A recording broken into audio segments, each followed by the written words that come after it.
নমস্কার সবাইকে। Welcome to my channel.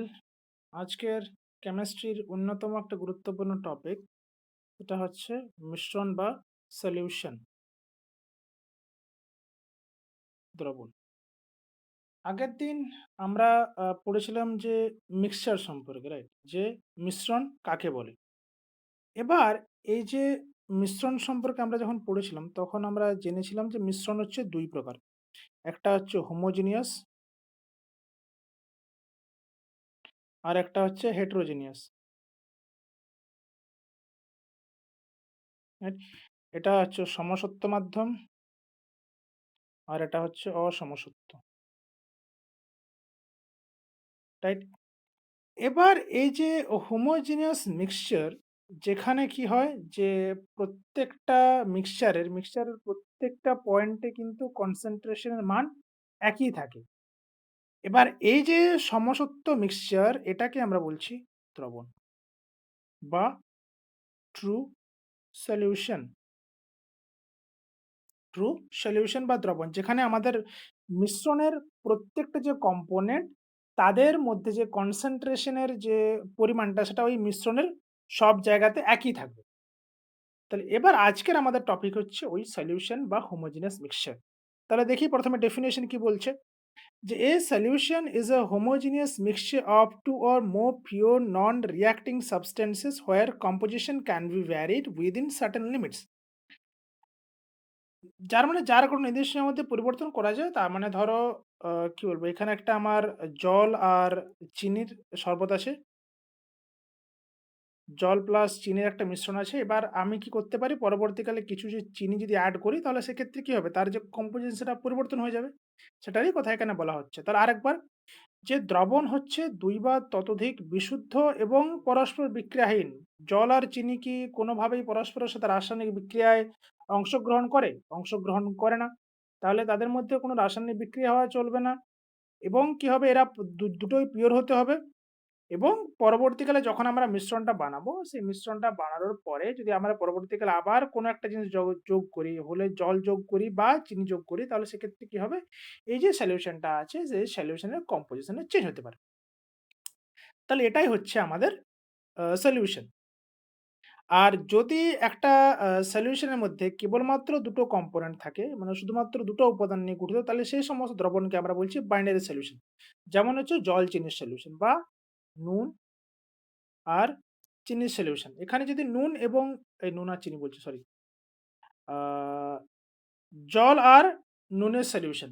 তাহলে এখানে একটা কম্পোনেন্ট নুন আর একটা কম্পোনেন্ট হচ্ছে জল। তাহলে এই যে নুন এবং জল, এদের যে মিক্সচার, তাহলে সেটা হচ্ছে বাইনারি সলিউশন। এখানে দুটো কম্পোনেন্ট আছে, জল বা চিনি, এখানেও দুটো কম্পোনেন্ট আছে।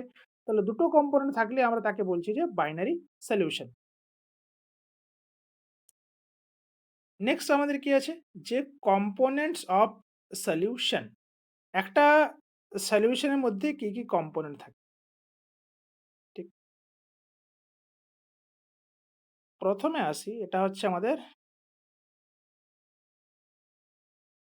দ্রবণ।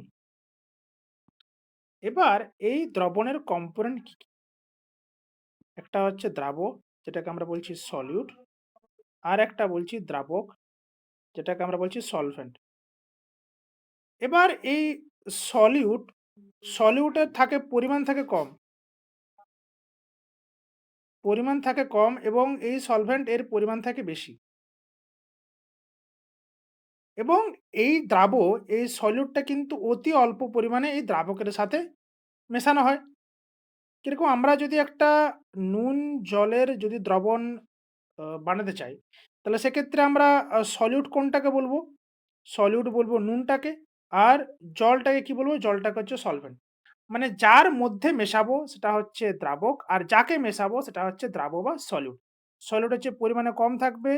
এটাকে মেশাবো, কোথায় মেশাবো? না, একটা জলের মধ্যে মেশাবো, তাহলে সেটা হয়ে যাবে দ্রাবক, জলটা হয়ে যাবে দ্রাবক।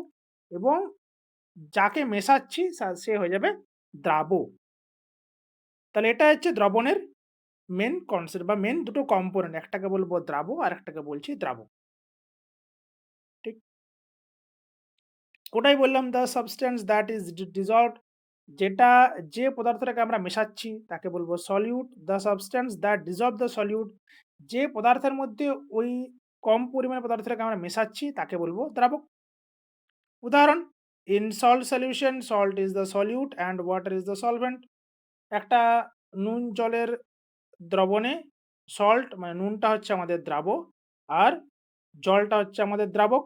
In sugar solution sugar is the solute and water is the solvent. চিনির জলে চিনিটা হচ্ছে সলিউট এবং জলটা হচ্ছে সলভেন্ট। তাহলে এটা গেল আমাদের যে কম্পোনেন্টস অফ এ সলিউশন। একটা হচ্ছে সলিউট আর একটা হচ্ছে সলভেন্ট। এবার এই যে জল, জল কি বলছে? জল হচ্ছে আমাদের ইউনিভার্সাল সলভেন্ট। যে জল নাকি সার্বজনীন দ্রাবক। মোটামুটিভাবে বহু রকমের ও কিন্তু কি করে পদার্থকে নিজের মধ্যে ডিসলভ করে নিতে পারে। তার জন্য বলা হচ্ছে যে জলকে ইউনিভার্সাল সলভেন্ট। কেন? তার কারণ হচ্ছে প্রথমে হচ্ছে পোলার নেচার অফ ওয়াটার মলিকিউলস। এই যে ওয়াটারের মলিকিউলস পোলার নেচার মানে এই যে অক্সিজেন, আমরা কি জানি? জল অক্সিজেন এবং দুটো হাইড্রোজেন দ্বারা গঠিত। এবার অক্সিজেনের ক্ষেত্রে ইলেকট্রোনেগেটিভিটি বেশি বলে ও কি করে এখানকার অক্সিজেন এবং হাইড্রোজেনের মধ্যে যে বন্ধন জোড়টা আছে সেই বন্ধন জোড়ের ইলেকট্রনটাকে নিজের দিকে আকর্ষণ করে। এবার এই নিজের দিকে আকর্ষণ করার জন্য এই জায়গায় কি হয়, এটা পার্শিয়ালি নেগেটিভ চার্জ আর হাইড্রোজেনের দিকে পার্শিয়ালি পজিটিভ চার্জ ইনডিউসড হয়। তাহলে যেহেতু এখানে আমরা কি দেখতে পাচ্ছি যে একদিকে পার্শিয়ালি নেগেটিভ আর একদিকে পার্শিয়ালি পজিটিভ চার্জ সৃষ্টি হচ্ছে এবং এদের মধ্যে একটা ডিসটেন্স আছে। তাহলে আমরা সেটাকে বলছি যে পোলার, সেই মলিকিউলটাকে বলছি আমরা পোলার মলিকিউল। তাহলে এই যে যেহেতু অক্সিজেন এবং হাইড্রোজেন অ্যাটমের মধ্যে ইলেকট্রোনেগেটিভিটি ডিফারেন্স হওয়ার জন্য এর মধ্যে যে পোলারিটিটা তৈরি হয় বা এরা যে পোলার নেচার হয়ে যায়, সেই কারণে কিন্তু জল প্রচুর পরিমাণে যে সলভেন্ট এই প্রচুর পরিমাণে যে সলিউট আছে তাদেরকে কিন্তু ডিসলভ করতে পারে। আর একটা কারণ হচ্ছে যে ওয়াটার ডিসলভ মেনি আয়নিক এবং পোলার সাবস্টেন্স। এবার আরেকটা কারণ হচ্ছে যে এই মেরু ছাড়াও মেরু ছাড়াও কিন্তু জলের মধ্যে কি তৈরি হয়? হাইড্রোজেন বন্ধনী তৈরি হয়। হাইড্রোজেন বন্ধনী তৈরি হয়। এবার এই হাইড্রোজেন বন্ধনী তৈরি হওয়ার জন্যও কিন্তু আমাদের জল অনেক সলভেন্টকে অনেক সলিউটকে কিন্তু এ নিজের মধ্যে ডিসলভ করতে পারে। ফর এক্সাম্পল বিভিন্ন অ্যালকোহলকেও কিন্তু ডিসলভ করতে পারে due to the hydrogen bond. তাহলে এটা হচ্ছে আমাদের জলকে যে আমরা বলছি সার্বজনীন দ্রাবক, তার কারণ হচ্ছে এটাই যে প্রথম হচ্ছে জলের পোলারিটির জন্য জল কি করতে পারে প্রচুর পরিমাণে নন পোলার সলভেন্টকে প্রচুর পরিমাণে পোলার সলভেন্টকে এর মধ্যে ডিসলভ করতে পারে। আর যেহেতু হাইড্রোজেন বন্ধনী থাকার জন্য তাহলে কি করতে পারে আয়নিক মানে প্রচুর পরিমাণে আবার নন পোলার ইয়েকেও কিন্তু ওয়াটার ডিসলভ করতে পারে। তাহলে এই দুটো হচ্ছে ওয়াটার অ্যাজ ইউনিভার্সাল সলভেন্টের মেন কারণ। এবার আমাদের আহ, যে সলিউশন থাকে, একটা ধরো আমি দ্রবণ নিয়েছি। এবার এই দ্রবণে আমাদের দ্রাব্য কি পরিমাণ মেশাচ্ছি, সেই মেশানোর উপর নির্ভর করেও আমাদের কি করি, আমরা সলিউশনকে ৩ ভাগে ভাগ করি। কি এটা হচ্ছে দ্রাবের উপস্থিতির পরিমাণ। যে একটা দ্রবণে কতটা পরিমাণ দ্রাব্য উপস্থিত আছে সেটার উপর নির্ভর করে আমরা একে ৩ ভাগে ভাগ করি। কি, কি? প্রথমে হচ্ছে সম্পৃক্ত। আহা! ১ম এ সম্পৃক্ত বলাটা ভুল হয়ে গেল। ১ম হচ্ছে অসম্পৃক্ত বলতে হতো। অসম্পৃক্ত, দেন সম্পৃক্ত, দেন হচ্ছে অতিপৃক্ত। এবার অসম্পৃক্ত দ্রবণ কি? ধরো আমি প্রত্যেকটা সলিউশন তৈরি করছি কত ডিগ্রি টেম্পারেচার না রুম টেম্পারেচার? রুম টেম্পারেচারে। এবার এই একটা নির্দিষ্ট টেম্পারেচারে যদি আমি দেখি যে এর মধ্যে আরো আমি দ্রাব্য যোগ করছি, একটা দ্রবণ আছে।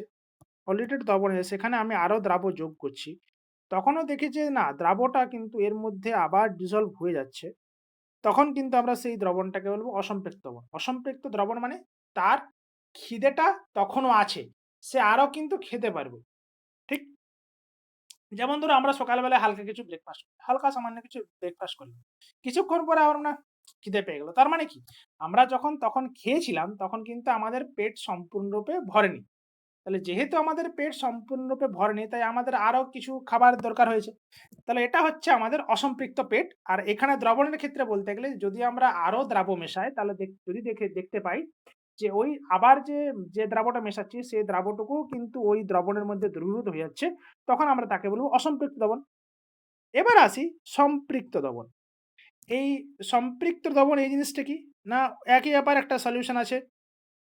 এবার এই সলিউশন থাকাকালীন আমরা যখন এই আরো কিছু দ্রাবক যোগ করতে গেলাম, তখন দেখলাম না, আর কিন্তু ওই দ্রাবটা এই দ্রবণে যোগ করা গেল না, মানে যুক্ত হলো না। এ কিন্তু নিচে থিতিয়ে পড়ে রয়ে গেল। তার মানে এর অলরেডি পেট ভর্তি। এর আর মানে তিল ধারণেরও জায়গা নেই। তো সেই ক্ষেত্রে আমরা দ্রাবক মেশালে কি আর ও খেতে পারবে? আর ও খেতে পারছে না। তাহলে এই দ্রবণটাকে বলছি আমরা সম্পৃক্ত দ্রবণ। ফর এক্সাম্পল যেরকম যেটা বললাম আমি, যে আমাদের আমাদের আমরা যদি সম্পূর্ণভাবে আমাদের পেট ভর্তি থাকি, তখন আমাদের সামনে যাই খাবার থাকুক না কেন, আমরা কি সেটা খেতে ইচ্ছুক হই? খেতে কিন্তু ইচ্ছুক হই না। তাহলে সেটাই হচ্ছে আমাদের সম্পৃক্ত দ্রবণ। আবার এরপরে আসি অতিপৃক্ত দ্রবণ। এটা কি? না, একটা সলিউশন আছে। সলিউশনটা কিন্তু আমাদের অলরেডি সম্পৃক্ত অবস্থায় চলে এসছে। অলরেডি সম্পৃক্ত অবস্থায় চলে এসছে। কিন্তু তারপরেও যদি আরো কিছু পরিমাণ দ্রাবক মেশাতে যাই, তখন কিন্তু এই দ্রবণে ওই দ্রাবটা মিশে গেল। এই দ্রাবটা কিন্তু মেশানো গেল। বা ওই দ্রবণটা সম্পৃক্ত অবস্থায় পৌঁছানোর পরেও যদি দেখি যে সম্পৃক্ত অবস্থায় ওই দ্রবণটার যে কনসেনট্রেশন থাকে তার তুলনায় যদি আরো কনসেনট্রেশন বেশি হয় বা দ্রবণের ঘনত্ব যদি বেশি হয়, তাহলে সেই দ্রবণটাকে আমরা বলব যে অতিপৃক্ত দ্রবণ। মানে কিরকম হয় না, সে অনেকে যারা কি বলে প্রচুর খেতে পারে, তারা মনে করবে যে না পেট ভর্তি হয়ে গেছে, তারপরেও আবার বলবে না চলো দুটো রসগোল্লা খেয়েই নিই। তাহলে সেই ব্যাপারটা হচ্ছে আমাদের অতিপৃক্ত দ্রবণ। এবার আসি আমাদের কি ভাষায় লেখা আছে। ভাষাটা কি? না, ১ম হচ্ছে স্যাচুরেটেড সলিউশন। যাই হোক, unsaturated solution. A unsaturated solution contains less solute than the maximum possible amount. মানে যতটাও ধারণ ক্ষমতা ম্যাক্সিমাম পসিবল অ্যামাউন্ট, তার তুলনায় যদি লেস সলিউট থাকে, তার তুলনায় যদি সলিউটের পরিমাণ কম থাকে, তাহলে আমরা তাকে বলছি আনস্যাচুরেটেড সলিউশন। এবার স্যাচুরেটেড সলিউশন কোনটা? A saturated solution contains the maximum amount of solute that can dissolve at a given temperature. একটা নির্দিষ্ট টেম্পারেচারে যতটা পরিমাণ ও সলিউট ও ধারণ করতে পারবে বা যতটা পরিমাণ দ্রাবক ধারণ করতে পারবে, ঠিক ততটা পরিমাণেই যদি ওই দ্রবণটার মধ্যে দ্রাবক থাকে, তাহলে তাকে বলবো আমরা স্যাচুরেটেড সলিউশন বা সম্পৃক্ত দ্রবণ। এবার আসি কি সুপার স্যাচুরেটেড সলিউশন বা অতি সম্পৃক্ত বা অতিপৃক্ত দ্রবণ কি? না, a super saturated solution contains more dissolved solute than a saturated solution at the same temperature. যে দ্রবণে একই তাপমাত্রায় সম্পৃক্ত দ্রবণের চেয়ে বেশি দ্রাবক দ্রবীভূত থাকে, তাকে বলছি আমরা অতিপৃক্ত দ্রবণ। তাহলে এটা কি গেল? না, এটা গেল যে একটা দ্রবণে কতটুকু বা কতটা পরিমাণ আমি সলিউট যোগ করেছি এবং ওই দ্রবণটার ঘনত্ব কিরকম বা ওই দ্রবণটাতে আরো দ্রাবক যোগ করা যাবে কিনা, সেইটাই হচ্ছে আমাদের যে সেটার উপর ভিত্তি করে আমরা ওই দ্রবণটাকে মানে দ্রবণকে ৩ ভাগে ভাগ করতে হবে। সেটা হচ্ছে স্যাচুরেটেড, আনস্যাচুরেটেড এবং সুপার স্যাচুরেটেড। এরপরে এরপরে হচ্ছে types of solution by particle size. একটা সলিউশনে যে আ দ্রাবকগুলো মেশাচ্ছি, সেই দ্রাবের পার্টিকেল মানে দ্রাবের প্রতিটা দ্রাবের প্রতিটা কণার সাইজ কিরকম হবে, সেই সাইজের উপর ভিত্তি করে কিন্তু আমরা একে আরো ৩ ভাগে ভাগ করছি। সেটা কি? একটা হচ্ছে ট্রু সলিউশন বা প্রকৃত দ্রবণ, আরেকটা হচ্ছে কোলয়েড, আরেকটা হচ্ছে সাসপেনশন বা প্রলম্বন। প্রকৃত দ্রবণের ক্ষেত্রে কি হবে? না, particle size very small, less than 1 nanometre, মানে 10 to the power minus 9। 10 to the power minus 9 মিটারের চেয়েও কিন্তু যদি ওই দ্রাবকের কণাগুলো ওই দ্রবণটাতে মেশে, তাহলে তাকে আমরা বলছি ট্রু সলিউশন। এটা কি হয়? এটা হচ্ছে হোমোজিনিয়াস এবং ট্রান্সপারেন্ট। এটা সবসময় সমসত্ব হয় এবং স্বচ্ছ হয়। স্বচ্ছ মানে এই এই একটা গ্লাস নিয়েছি, এই গ্লাসের মধ্যে যদি আমি একটা ট্রু সলিউশন বা প্রকৃত দ্রবণ রাখি, তাহলে আমি এখান থেকে যদি টর্চ ফেলি, তাহলে কি হবে? টর্চের আলোটা একদম আরপার হয়ে চলে যাবে। কোলয়েড কি? কোলয়েড হচ্ছে particle size intermediate about 1 nanometre থেকে 1000 ন্যানোমিটার। মানে ১ ন্যানোমিটার থেকে 1000 ন্যানোমিটার পর্যন্ত হতে পারে, তাদেরকে আমরা বলব কলোয়েড। এবং এখানে হচ্ছে শো টিন্ডাল ইফেক্ট, সেটা কি? না, যখন আমরা এই একটা এখানে ধরো একটা গ্লাসের মধ্যে, কাঁচের গ্লাসের মধ্যে কিছু কলোয়েড একটা সলিউশন আছে। কলোয়েড সলিউশন আছে। সেক্ষেত্রে কি করব? আমরা এখানে যদি লাইট ফেলি তাহলে কি হবে? এর মধ্যে থেকে একটা বিশেষ ফেনোমেনা দেখা যাবে, যেটাকে বলা হবে টিন্ডাল ইফেক্ট। এবং এর মধ্যেকার আমি যে লাইট যে করেছি, মানে এখানে যে লাইট যে পড়েছে সেটা আমরা স্পষ্ট বোঝা যাবে। এটার সবচেয়ে ভালো উদাহরণ কি? যখন আমরা সকালবেলায় ১ম যখন সূর্যের আলো পড়ে জানলা দিয়ে, তখন দেখতে পাই যে ধূলিকণাগুলো ভাসছে বাতাসে। ধূলিকণাগুলোকে দেখতে পাই, আবার ওখানে যে আলো যাচ্ছে সেটাকেও আমরা বুঝতে পারি। তাহলে এই যে ঘটনাটা, এটাই কিন্তু আমাদের টিন্ডাল ইফেক্ট। আর সাসপেনশন হচ্ছে particle size is large and visible. এখানে কিন্তু পার্টিকেল গুলোকে দেখা যায়। তার সবচেয়ে বড় উদাহরণ হচ্ছে যখন আমরা একটা জলের মধ্যে কাদা মেশাই, তাহলে ওই যে কাদা মিশ্রিত যে জলটা, সেটাই হচ্ছে আমাদের সাসপেনশন। এবং এটাকে যদি আমরা কিছুক্ষণ একটা জায়গাতে স্থিতিয়ে রেখে দিই বা একটা জায়গাতে স্থির অবস্থায় রেখে দিই, তাহলে কি হয়? যে ওখানে যে কাদা, মাটি যে পার্টিকেল গুলো আছে, সেই পার্টিকেল গুলো কি করে? ধীরে ধীরে নিচে থিতিয়ে পড়ে। তাহলে এটাই হচ্ছে আমাদের সাসপেনশন বা প্রলম্বন।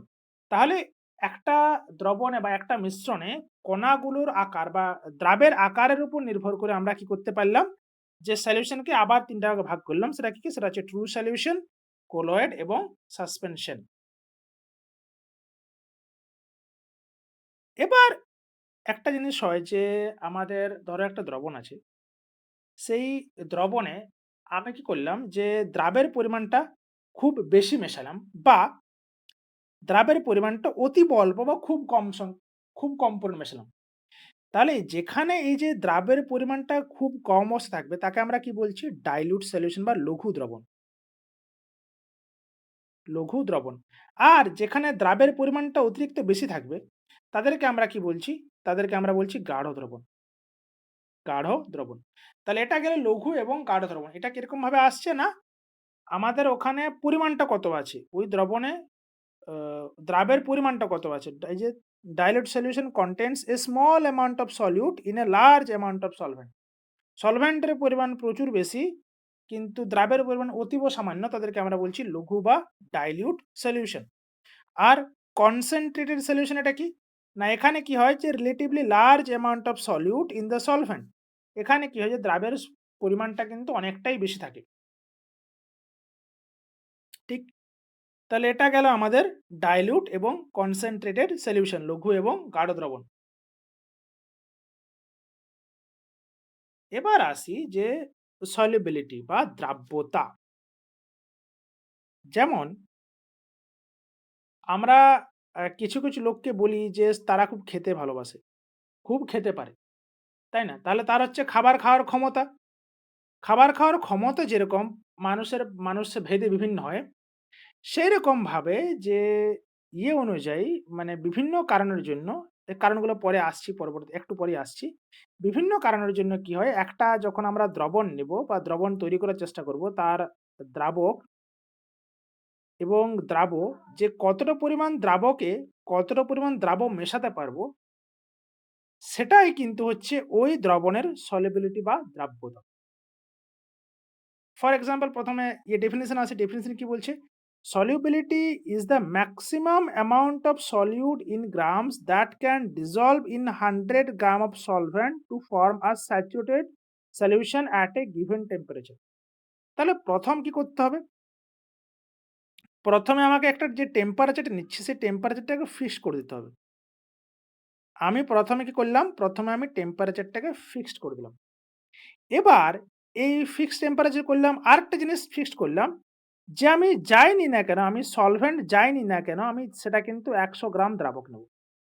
তাহলে আমি দ্রাবকের পরিমাণটাও ফিক্সড করে দিলাম। ঠিক? টেম্পারেচার নির্দিষ্ট তাপমাত্রাতে যদি আমরা ১০০ গ্রাম দ্রাবক নিই, সেই ১০০ গ্রাম দ্রাবকে কত গ্রাম মেশালে ওই দ্রবণটা স্যাচুরেটেড হবে? ১০০ গ্রাম দ্রাবকে কত গ্রাম মেশালে দ্রবণটা কি হবে? স্যাচুরেটেড হবে। তাহলে সেটাকেই বলছি আমরা সলিউবিলিটি। ১০০ গ্রাম দ্রাবকে কত গ্রাম দ্রাব্য মেশালে একটা নির্দিষ্ট তাপমাত্রাতে সেই দ্রবণটা কি হবে? সম্পৃক্ত দ্রবণে পরিণত হবে। সেটাকেই বলছি আমরা সলিউবিলিটি বা দ্রাব্যতা। ওই দ্রবণের দ্রাব্যতা এবং তার মধ্যে কি বলতে হবে যে টেম্পারেচারটা কিন্তু আমাদের ফিক্সড করতে হবে। তাহলে এটাই হচ্ছে আমাদের সলিউবিলিটি। এবার এই সলিউবিলিটি কি জিনিসের উপর নির্ভর করে? সলিউটের উপরে, সলভেন্টের উপরে এবং তাপমাত্রার উপরে। এছাড়াও অনেক সময় প্রেশারের উপরেও কিন্তু নির্ভর করে। এবার আসি এক করে যে এই যে সলিউবিলিটি, এই সলিউবিলিটি কি জিনিসের উপর নির্ভর করে? প্রথমত যেটা বললাম যে তাপমাত্রা। তাপমাত্রা কিন্তু এই সলিউবিলিটির উপর একটা বিরাট প্রভাব ফেলে। এবার এটা ২ ভাবে হয়। মানে কিছু দ্রবণের ক্ষেত্রে তাপমাত্রা বাড়লে সলিউবিলিটি বাড়ে। আবার কিছু দ্রবণের ক্ষেত্রে তাপমাত্রা বাড়ালে কিন্তু সলিউবিলিটি কমে। সেটা নির্ভর করছে যে যখন আমরা ওই এ দ্রা আ দ্রাবকে ওই দ্রাবকে যখন দ্রাব্য মেশাচ্ছি সেক্ষেত্রে তাপ উৎপন্ন হয় না তাপ শোষণ হয়। সেইটার উপর নির্ভর করে কিন্তু আমাদের ওই টেম্পারেচার ইফেক্ট কিন্তু চেঞ্জ হয়। ১ম এ আসি এন্ডোথার্মিক।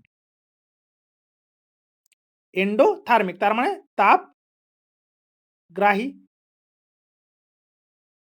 যদি আমরা যখন ওই সলিউশন এর মধ্যে একটা সলিউট মেশাই, তখন যদি হয় ওখানে যদি তাপ শোষণ করতে হয় বা তাপ শোষিত হয়, সেক্ষেত্রে কি হবে? যদি আমরা টেম্পারেচার বাড়াই টেম্পারেচার বাড়াই, তাহলে কি হবে?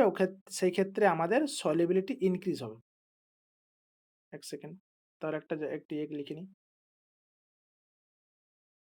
এন্ডো এন্ডোথার্মিক যখন সলিউশনে যখন হবে এন্ডোথার্মিক বা তাপগ্রাহী, তখন কি হবে? আমরা যদি টেম্পারেচার বাড়াই টেম্পারেচার বাড়াই, তাহলে কি হবে?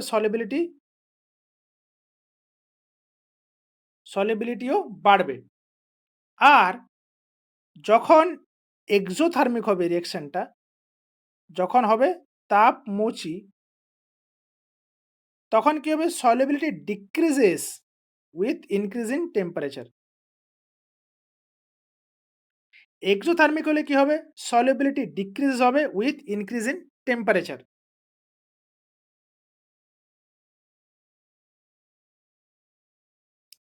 এক্সোথার্মিক মানে হচ্ছে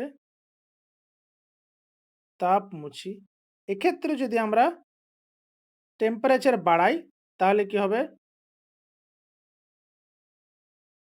সলিবিলিটি ডিক্রিজ করবে। টেম্পারেচার বাড়ালে সলিবিলিটি ডিক্রিজ করবে। তাহলে এক লাইনে কি বললাম? যে সমস্ত আ মিশ্রণে মানে যে সমস্ত মিশ্রণে যখন আমরা সলিউট এবং সলভেন্টকে একসাথে মেশাচ্ছি, তখন যদি সেখান থেকে তাপ গ্রাহী হয়, সেখানে তাপ শোষণ করে, তাহলে সেক্ষেত্রে কি হবে? তাপমাত্রা বাড়লে সলিবিলিটি বাড়বে। আর যদি আ তাপমোচী হয়, বিক্রিয়া বলব না, ওইখানে যখন আমরা দ্রাবকের সাথে দ্রাবক মেশাবো, তখন যদি তাপ উৎপন্ন হয়, তাহলে তখন কি হবে? যদি টেম্পারেচার বাড়ে, তখন কিন্তু সলিবিলিটি কমবে। তাহলে এটা হচ্ছে আমাদের টেম্পারেচারের সাথে সলিবিলিটির একটা রিলেশন। এবার এক্সাম্পল কি? না, ১ম এ হচ্ছে এন্ডোথার্মিক বিক্রিয়ার ক্ষেত্রে এই যে potassium nitrate in water, potassium নাইট্রেটকে জলে মেশালে সেক্ষেত্রে কি হবে? যখন আমরা তাপমাত্রা বাড়াবো, তখন কি হবে? সলিবিলিটি ইনক্রিজ করবে। আর এক্সোথার্মিক রিঅ্যাকশন এর ক্ষেত্রে কি হবে? যে ক্যালসিয়াম হাইড্রোক্সাইড ইন ওয়াটার, এটা যখন আমরা ক্যালসিয়াম হাইড্রোক্সাইডকে যখন জলে মেশাই, তখন কি আমাদের অতিরিক্ত পরিমাণ তাপ উৎপন্ন হয়। তাহলে এই ক্যালসিয়াম হাইড্রোক্সাইড ইন ওয়াটার, এবার সেই ক্ষেত্রে যদি আমরা কি করি? আবার তাপ বাড়াই, তাহলে এই যে সলিবিলিটি কি হবে? সলিবিলিটি ডিক্রিজ হবে। তাহলে এই গেল যে effect of temperature on solubility, right? এবার আসি effect of pressure on solubility. চাপ বাড়লে বা কমলে এই সলিবিলিটির মধ্যে কি পার্থক্য হয়? এবার এখানে একটা ব্যাপার আছে যে pressure has very little effect on the solubility of a solid in a liquid because solids and liquids are nearly incompressible.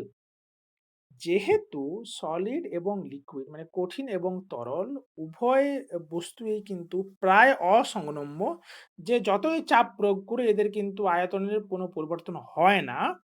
তার জন্য যদি আমরা কঠিনের সাথে মানে একটা একটা কঠিন দ্রাবক নিই এবং তরল এই একটা কঠিন দ্রাবণী আবার তরল দ্রাবক নিই, সেক্ষেত্রে কি হবে? আমাদের প্রেশারের উপর কিন্তু কোনো ইফেক্ট পড়বে না। প্রেশার এর উপর কিন্তু কোনো ইফেক্ট পড়বে না বললেই চলে। ঠিক? এবার কিন্তু the solubility of a gas in a liquid increases with increase in pressure. গ্যাসকে যখন আমরা জলে বা কোনো গ্যাসকে কোনো একটা তরলে যখন দ্রবীভূত করার চেষ্টা করব, তখন সেখানে যদি আমরা চাপ প্রয়োগ করি, তখন কিন্তু তার সলিবিলিটি বৃদ্ধি পায়। এর legendary এক্সাম্পল কি বলতো? এর legendary এক্সাম্পল হচ্ছে সোডা ওয়াটার বা carbonated drinks, carbonated drinks, right? Soda water বা কার্বোনেটেড ড্রিংকস। যখন আমরা এই কার্বোনেটেড ড্রিংকস আমরা যখন প্রস্তুত করি, তখন আমরা কি করি? যে তীব্র চাপে কি করি? কার্বন ডাইঅক্সাইডকে জলের সাথে মেশাই, তাই না? এবার যত আমরা চাপ বাড়াবো তত কার্বন ডাইঅক্সাইড তত বেশি পরিমাণ কার্বন ডাইঅক্সাইড কিন্তু ওই জলে ডিসলভ হয়ে যাবে। এইজন্য দেখি হঠাৎ করে যদি আমরা ধরো একটা বোতল আছে, সেই বোতলে যখন আমরা হঠাৎ করে তাকে যদি ঝাঁকিয়ে দিই, তখন কিন্তু দেখতে পাই যে হঠাৎ করে হুস করে এভাবে কিন্তু জল তরল সমেত কিছুটা মানে পুরো কার্বন ডাইঅক্সাইডটা বেরিয়ে আসছে। তার কারণ কি? এখানে হঠাৎ করে প্রেশারটা রিলিজ হয়ে গেছে এবং যে অতিরিক্ত পরিমাণ কার্বন ডাইঅক্সাইডটা ওখানে ডিসলভড ছিল সেটা কিন্তু ওই ইয়ের থেকে সারফেস থেকে বেরিয়ে গেল। এই দ্রবণ থেকে বেরিয়ে গেল। তাহলে এটাই হচ্ছে আমাদের effect of pressure on solubility. তাহলে আমরা এই যে কি পড়লাম যে টেম্পারেচারের সাথে আমাদের দ্রাব্যতার পরিবর্তন হয়। আর প্রেশারের সাথে দ্রাব্যতার পরিবর্তন হয়। কিন্তু সেটা কি ক্ষেত্রে? না যখন আমরা গ্যাসকে আমরা একটা তরলের মধ্যে মেশাচ্ছি। এবার এই রিলেটেড মানে আমরা গ্যাস প্লাস লিকুইড এদেরকে যখন মেশাবো তখন ওই অনুযায়ী একজন বিজ্ঞানী দিয়েছেন। তার নাম হচ্ছে বিজ্ঞানী হেনরি। ইনি কি দিলেন?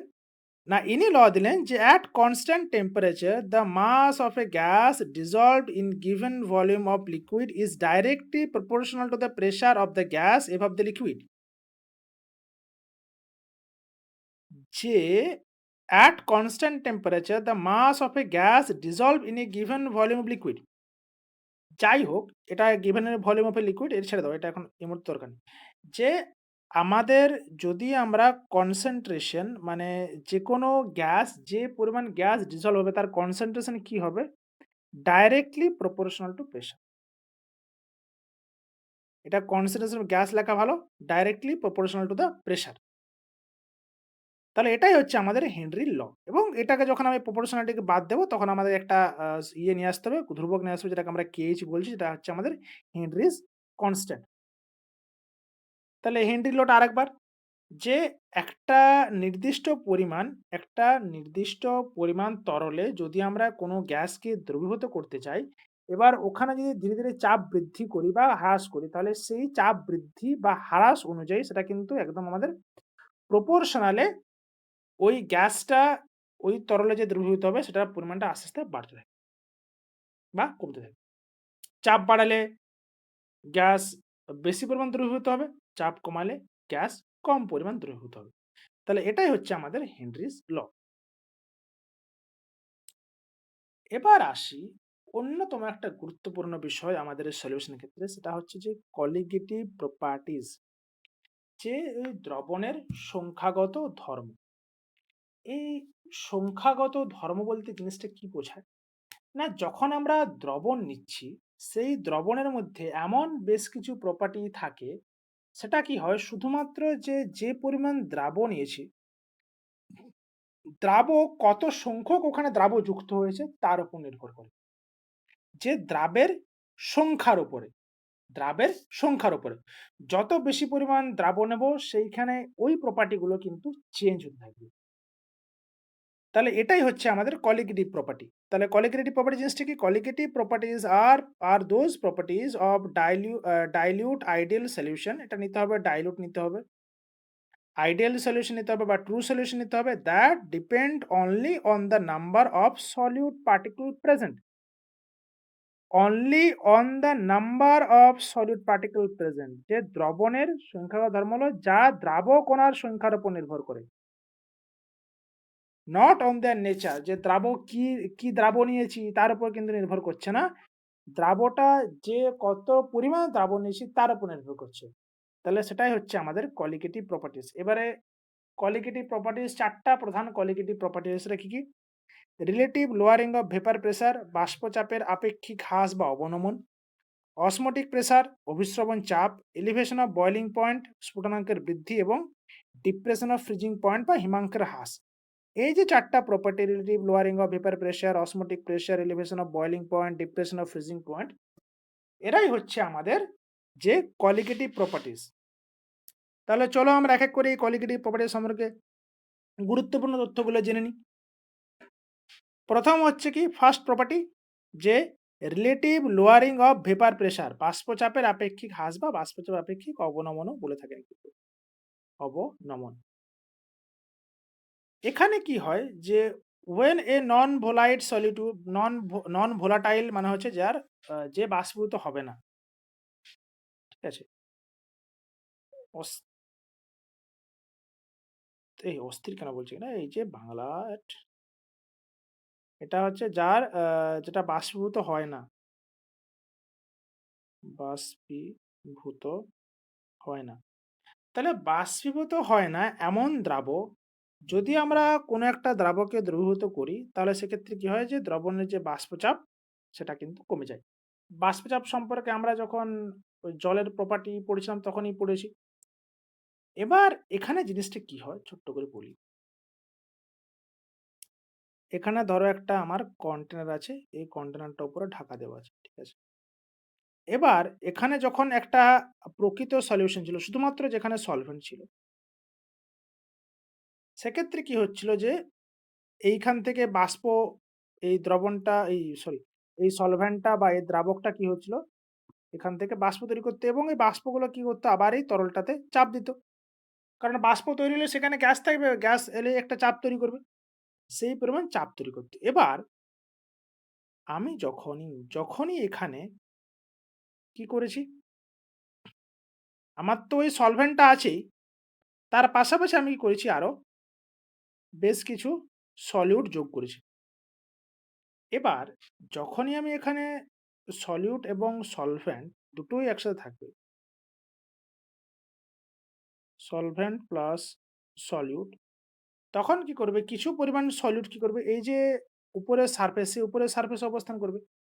এবং যেহেতু এরা বাষ্পীভূত হয় না, এই যে সলভেন্ট, এই সলিউটটা বাষ্পীভূত হচ্ছে না, কিন্তু ওরা কি করছে, এই জায়গাটা তো অকুপাই করছে। তাহলে যে পরিমাণ তরল, মানে আগে যে পরিমাণ সলভেন্ট দ্রাবক থেকে যে পরিমাণ বাষ্প উৎপন্ন হতো, এখন কিন্তু বাষ্প উৎপন্ন হওয়ার পরিমাণটা কমে গেল। এবার যখনই বাষ্প উৎপন্ন হওয়ার পরিমাণটা কমে গেল, তখনই বাষ্পচাপটা কমে গেল। এটাই হচ্ছে মোদ্দা কথা। কিরকম জিনিসটা না, যখন একটা সলভেন্ট থাকবে সে যতটা পরিমাণ বাষ্পীভূত হতো, যখন তার সাথে আমরা সলিউট মেশাচ্ছি তখন কি করছে, প্রচুর সলিউটের অ্যাটম এই কিন্তু সারফেসের উপরে এসে থাকছে। এবার তাহলে কি হচ্ছে, যে বাড়তি যে, তখন কি করছে, তখন বেশি কিন্তু আর সলভেন্ট বাষ্পীভূত হতে পারছে না। এবার বাষ্পীভূত হতে না পারার জন্য কি হচ্ছে, বাষ্পচাপ কমে যাচ্ছে। তাহলে এটাই হচ্ছে মোদ্দা কথা। এবারে যে ফর্মুলা আছে সেটা হচ্ছে তোমার এই যে বাষ্পচাপ, মানে অরিজিনাল বাষ্পচাপ, পিওর সলভেন্ট, সেখান থেকে কি, এই যে থাকার জন্য, দ্রাবক থাকার জন্য, এই যে ভেপার প্রেসার অফ সলিউশন সেটা কিন্তু কমে যাচ্ছে। P0 সমান হচ্ছে এক্স সলিউট। এই যে এক্স সলিউট হচ্ছে কি, মোল ফ্র্যাকশন অফ এ সলিউশন। যে ধরো আমি মোল ফ্র্যাকশন জিনিসটা কি,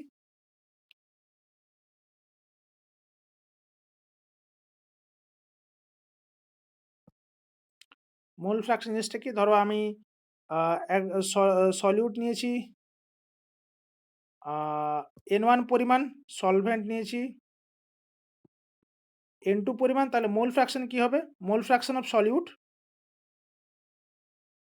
হবে N1 by N1 plus N2, N1 by N1 plus N2।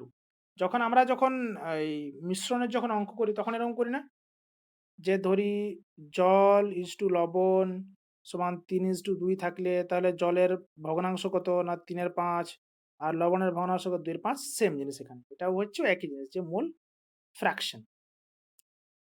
তাহলে দেখো এই যে প্রেসার চাপের যে অবনমন হলো, এই যে পুরো ব্যাপারটা কার সাথে জড়িত? না এক্স এর সলিউট মানে মোল ফ্র্যাকশন অফ সলিউট, তাহলে এর মানটা যত বাড়বে, তত বাষ্পচাপটা তত কমবে। এর মানটা যত কমবে তত বাষ্পচাপটা বাড়বে। তাহলে এইভাবে কিন্তু কি হচ্ছে যে যত আমাদের ওখানে দ্রাব্য মেশাচ্ছি তখন তত কি হচ্ছে আমাদের ভেপার প্রেশারটা কমছে। এবার অসমোটিক প্রেশার। অসমোটিক প্রেশারটা এটা আমি শেষে বলছি, সবচেয়ে শেষে বলছি। এবার আসি যে এলিভেশন অফ বয়েলিং পয়েন্ট, স্ফুটনাঙ্কের বৃদ্ধি। কি হয় যে when a non volatile solute, আবার যেখানে তোমার হচ্ছে আরো অস্থির দ্রব, যেখানে হচ্ছে যে দ্রাবটা কি হয় আমাদের বাষ্পীভূত হয় না সেরকম দ্রাবকে যদি আমরা একটা সলভেন্টে মেশাই তখন boiling point of the solution increases, তখন কি হয় যে বয়েলিং পয়েন্টটা বেড়ে যায়। তাহলে কি হবে, যত বেশি পরিমাণ দ্রাব্য যত বেশি মেশাবো আমাদের বয়েলিং পয়েন্ট তত বাড়বে, বিপি তত বাড়বে। Hmm, this is called elevation of boiling point, এবং এটা সূত্র আছে যেটা তোমার হচ্ছে এই যে টিবি মানে হচ্ছে increase in boiling point, elevation of boiling point বা স্ফুটনাঙ্কের বৃদ্ধি কত তার সাথে কিসের সম্পর্কিত, কেবি হচ্ছে ইবিউলোস্কোপিক কনস্ট্যান্ট, এটা জাস্ট একটা কনস্ট্যান্ট, এটা অত বেশি মনে রাখার দরকার নেই। আর এমটা হচ্ছে মোলালিটি, তাহলে এই যে মোলালিটি, তাহলে del Tb is directly proportional to molality.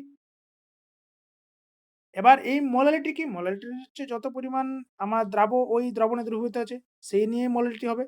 তাহলে এই যে টিবি ভেরিজেস এম, তাহলে যত আমার মোলালিটির পরিমাণ বাড়বো তত কি হবে আমাদের বয়েলিং পয়েন্টটা তত বেশি বাড়বে। তাহলে এটাই হচ্ছে আমাদের এলিভেশন অফ বয়েলিং পয়েন্ট। এটা আমরা কোথায় কাজে লাগাই? এক্সাম্পল এক্সাম্পল যখন আমরা জলের সাথে নুন মেশাই তখন কি হয়, জলের স্ফুটনাঙ্ক বাড়ে, ফলে কি হয় আমাদের যে কোনো সবজি তখন কিন্তু দ্রুত সিদ্ধ হয় বা ভালো সেদ্ধ হয়। তাহলে এটা হচ্ছে আমাদের এলিভেশন অফ বয়েলিং পয়েন্ট। এবার কি আছে, ডিপ্রেশন অফ ফ্রিজিং পয়েন্ট বা হিমাঙ্কের হ্রাস। When a non-volatile solute is added to the solvent, the freezing point of the solution decreases. যখন আমরা কোনো একটা সলভেন্টের সাথে যখন আমরা সলিউট যোগ করবো, এবার তখন যদি তাকে তখন দ্রবণটাকে আমরা কি করতে চাই, যদি ওকে কঠিন করতে চাই তখন কি হবে, আমাকে আরো বেশি মানে আরো কম তাপমাত্রায় ও কিন্তু আহ, কঠিনে পরিণত হবে। ফর এক্সাম্পল আমি জল প্লাস নুন মিশিয়ে রেখেছি, এবার আমি এই নুন জলটাকে যদি আমি বরফে পরিণত করতে যাই তখন কিন্তু আর 0°C তাপমাত্রায় ও কিন্তু বরফ হবে না। ওকে বরফ হতে গেলে আরো -5, -10, -15 এই এত কম তাপমাত্রায় কিন্তু নিয়ে আসতে হবে, তবে এটা কিন্তু বরফে পরিণত হবে। এটার কোয়ালিটেটিভ প্রপার্টি একই ব্যাপার। এই যে ΔTF যে ফ্রিজিং পয়েন্ট কতটা পরিমাণ কমবে সেটা কিসের সাথে রিলেটেড, সেটা হচ্ছে মোলালিটির সাথে রিলেটেড। হুম, এবার এটা আমরা কোথায় কাজে লাগাই? না, এটা আমরা কাজে লাগাই হচ্ছে যে জায়গায় শীতপ্রধান দেশ আছে, সেই শীতপ্রধান দেশে কি করি, না আমরা ওই বরফের সাথে নুন ছড়িয়ে দিই। ফলে কি হয় যে তাপমাত্রা যদি 0°C হয়, তখন নুন জলের তাপমাত্রা তো কমে গেল। নুন জলটা গলে গেল। তাহলে ও কি করছে আমাদের রাস্তাগুলো পরিষ্কার থাকে। আর অনেক সময় কি করি আমরা যে বিভিন্ন জলের সাথে আ বিভিন্ন কেমিক্যাল মেশাই। যার ফলে কি হয় যে গাড়ির যে শীতপ্রধান অঞ্চলের গাড়ি, সেই গাড়ির যে ইঞ্জিন, সেই ইঞ্জিনের মধ্যে জলটা থাকে বা ওখানে যে আমরা কম্প্রেসর না কনডেন্সার এ যখন আমরা জল ব্যবহার করি, সেই জলটা যাতে জমে বরফে পরিণত না হয়। তাহলে এটাই হচ্ছে আমাদের ডিপ্রেশন অফ ফ্রিজিং পয়েন্ট। এবার যেটা ছেড়ে গেছিলাম সেটা হচ্ছে আমাদের অসমোটিক প্রেশার। এবার এই অসমোটিক প্রেশার জানার আগে আমাদের অসমোসিস জানতে হবে, যেটাকে বলা হচ্ছে আমরা অভিস্রবণ। অসমোসিস বা অভিস্রবণ জিনিসটা কি? না, এটা হচ্ছে is the movement of solvent molecules from a region of lower solute concentration to a region of higher solute concentration through a semi permeable membrane. আচ্ছা চলো, এটা বাদ দাও। এত এত এত জটিল করে লেখা লেখা গল্প বোঝার কিছু নেই। সহজ করে বুঝতে হবে এটাকে। এবার এটাকে আমি কি করছি, মাঝখানে একটা পর্দা রেখে দিলাম। যে পর্দাটাকে আমরা বাংলায় কি বলছি? অর্ধভেদ্য পর্দা বা selectively permeable membrane. Selectively permeable membrane. এবার একদিকে আমি রেখেছি একটা সলিউশন, এটা হচ্ছে গাঢ়। আর একদিকে রেখেছি সেম, এটা হচ্ছে সলিউশন একটা, কিন্তু এটা লিখেছি লঘু। এবার কি হবে, এখানে এই যে লঘুর থেকে গাঢ়র দিকে শুধুমাত্র কে যাবে?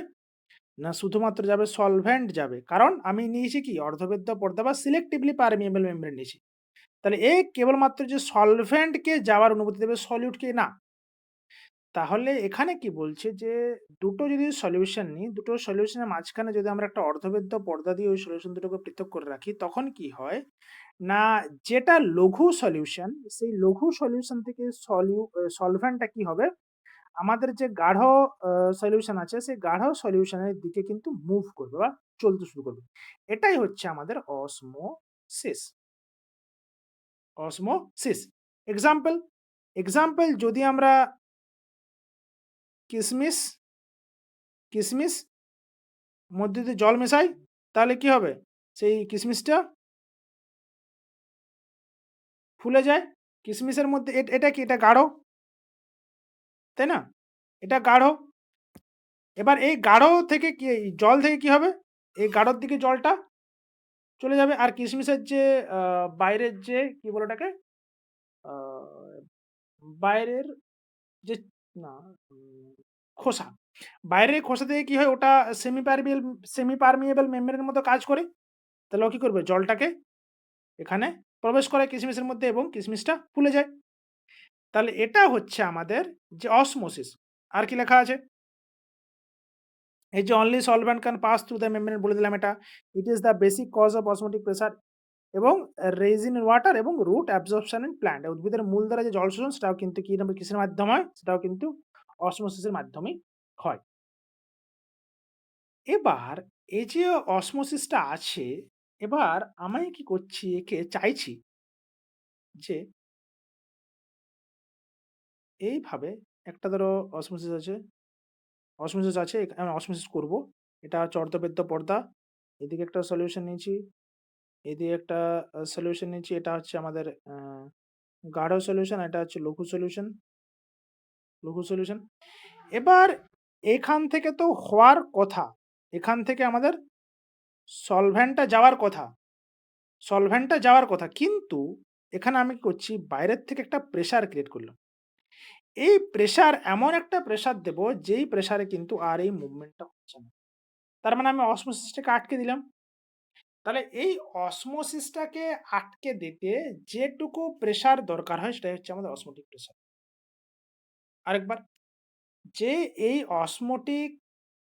অসমোসিসটাকে, এই অভিস্রবণটাকে বা এই যে আ সলভ্যান্ট সলভ্যান্টের যে চলাচল, সেই সলভ্যান্টের চলাচলকে বন্ধ করতে আমাকে ন্যূনতম যে পরিমাণ প্রেশারটা দিতে হবে, সেটাই আমরা বলছি যে অসমোটিক প্রেশার।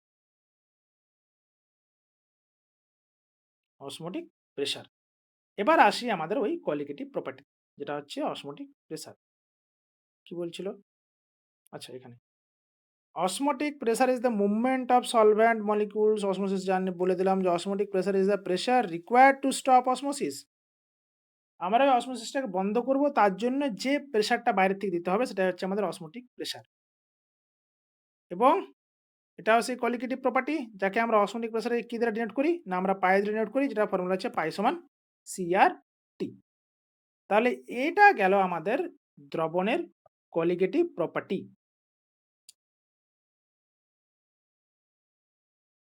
এরপর আছে আমাদের অ্যাজিওট্রপিক মিক্সচার। এই অ্যাজিওট্রপিক মিক্সচারটা কি?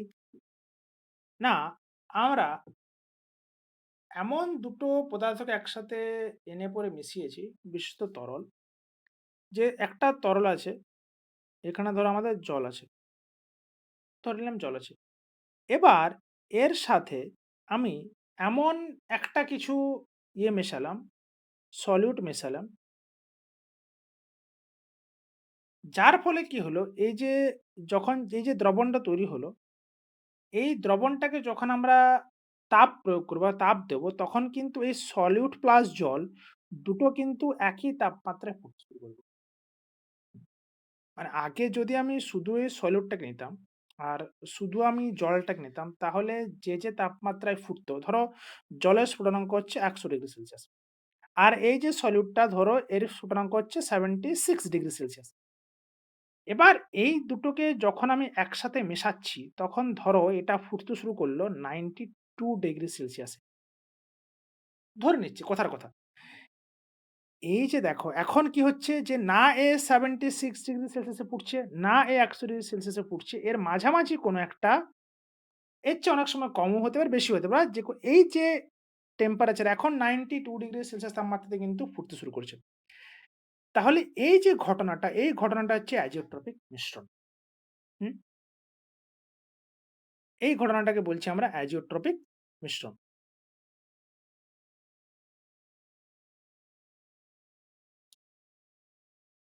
তাহলে এটাকে জিনিসটা কি বলছে? Azeotropic mixture are liquid mixture that boils at a constant temperature and here the same composition in liquid and vapor phase.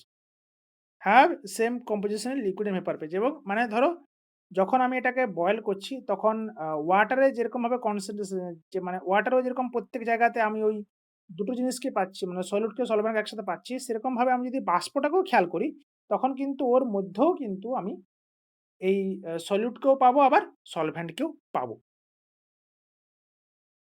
এবার এদেরকে আমি যদি পৃথক করতে চাই, মানে ধরো আমি একটা অ্যাজিওট্রপিক মিশ্রণ তৈরি করলাম। এবার এটাকে যদি বলি আমি পৃথক করতে চাই, তখন কিন্তু আমি নরমাল যে পদ্ধতি, মানে পাতন পদ্ধতি বা ইত্যাদি কিছু পদ্ধতি, ওই পদ্ধতি কিন্তু ব্যবহার করে এদেরকে সেপারেট করতে পারবো না। অর্ডিনারি ফ্র্যাকশনাল ডিস্টিলেশন এর পদ্ধতির দ্বারা এদেরকে পৃথক করা যায় না। কারণ এরা তো ওই একটা কনস্ট্যান্ট টেম্পারেচারে ফুটবে। তাহলে ফ্র্যাকশনাল ডিস্টিলেশন হতে গেলে কি করতে হবে? তাদের মধ্যে টেম্পারেচারের পার্থক্য থাকতে হবে। যেহেতু এখানে কোনো টেম্পারেচার পার্থক্য নেই, মানে বয়লিং পয়েন্ট বা বয়লিং টেম্পারেচার কোনো পার্থক্য নেই, তাহলে আমি এদেরকে কিভাবে ফ্র্যাকশনাল ডিস্টিলেশন আলাদা করব? এদের কিন্তু আমরা ফ্র্যাকশনাল ডিস্টিলেশন আলাদা করতে পারি না।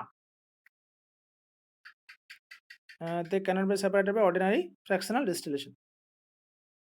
এবার এটাকে ২ রকমের দেওয়া আছে, মিনিমাম বয়লিং এজিট্রপ, ম্যাক্সিমাম বয়লিং এজিট্রপ। এটা অত বেশি ইম্পোর্টেন্ট না। তাও একবার ছোট্ট করে বলে দিচ্ছি যে ম্যাক্সিমাম হচ্ছে তোমার কি হয় এখানে, ম্যাক্সিমাম এজিট্রপিক মিশ্রণে কি হয়, যেটা হচ্ছে আমাদের আ যে দুটো মেশাবো, ধরো A এবং B মেশাচ্ছি, তাদের যে নিজস্ব বয়লিং পয়েন্ট, সেই নিজস্ব বয়লিং পয়েন্টের চেয়ে কিন্তু ওটা বেশিতে ফুটে।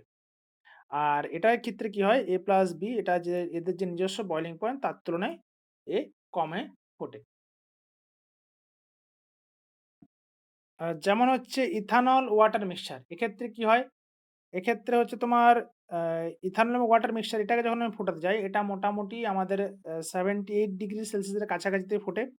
আর নাইট্রিক অ্যাসিড আর ওয়াটার মিক্সচার, এটা হচ্ছে ওয়াটারের হচ্ছে ১০০°C এবং নাইট্রিক অ্যাসিডের হচ্ছে ১২০°C। কিন্তু এটাকে যখন আমরা একসাথে ফোটাবো,